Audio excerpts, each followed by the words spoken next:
Est-ce que vous avez entendu ce qui se passe à l'est du Congo? Ça peut paraître loin, mais savez-vous que l'Europe y joue un rôle direct et mortifère?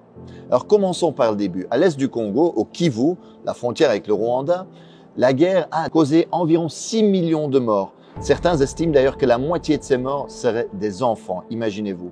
Alors aujourd'hui, on parle surtout du groupe dit rebelle du M23 qui déstabilise la région. Et en fait, avec l'aide du Rwanda, ce groupe occupe aujourd'hui une partie du territoire congolais. Et le rôle du régime rwandais est fondamental. Les Nations Unies ont constaté que le Rwanda ne livre pas seulement des armes ou de l'argent, mais a même des soldats sur place. Le secrétaire général des Nations Unies, Antonio Guterres, a d'ailleurs appelé le régime rwandais de Kagame à cesser de soutenir le M23 et à se retirer du territoire de la République démocratique du Congo.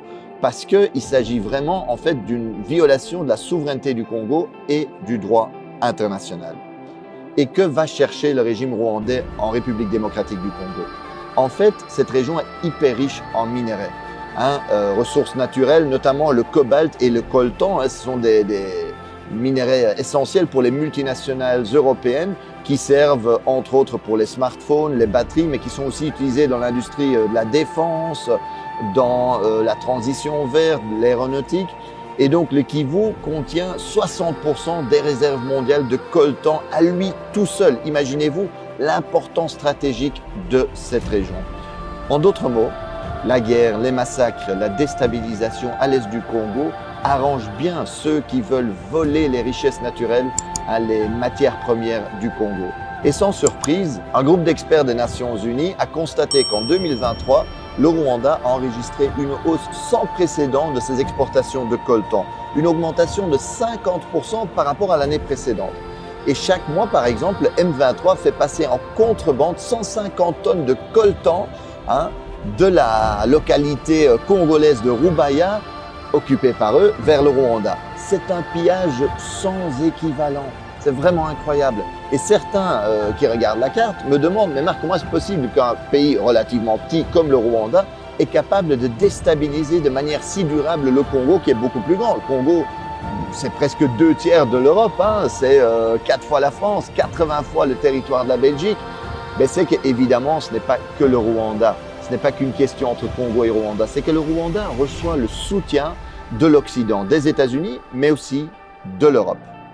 Chaque année, l'Union européenne offre par exemple des dizaines de millions d'aides à l'armée rwandaise. La Pologne a même promis toutes les armes, toutes les technologies militaires dont le régime aurait besoin.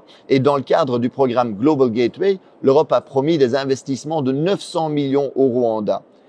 Et cerise sur le gâteau, en février 2024, l'Union européenne a signé un protocole d'accord privilégié sur les matières premières avec le Rwanda. Et cela tandis que nous savons que le Rwanda va voler des matières premières au Congo. La Commission européenne, en fait, a été signé cet accord et a encouragé le Rwanda à piller, à intensifier le pillage des richesses congolaises.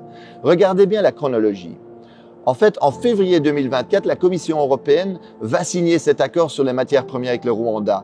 Et à peine 2 mois plus tard, en avril 2024, le M23 occupe la localité de Rubaya, qui représente 15% de la production mondiale de coltan, minerai stratégique. Chaque mois, aujourd'hui, 150 tonnes de coltan passent de là-bas vers le Rwanda, dans les mains, sans doute, de multinationales. Le vol et le pillage, c'est ça l'impérialisme concrètement aujourd'hui. Et d'ailleurs, il y en a qui rêvent d'occuper durablement l'est du Congo en coupant le Congo en petits bouts.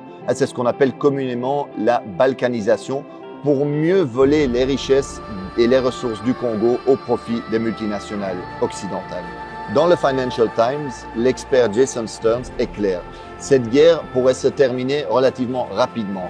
Il rappelle qu'en 2012, en fait, le M23 avait été battu.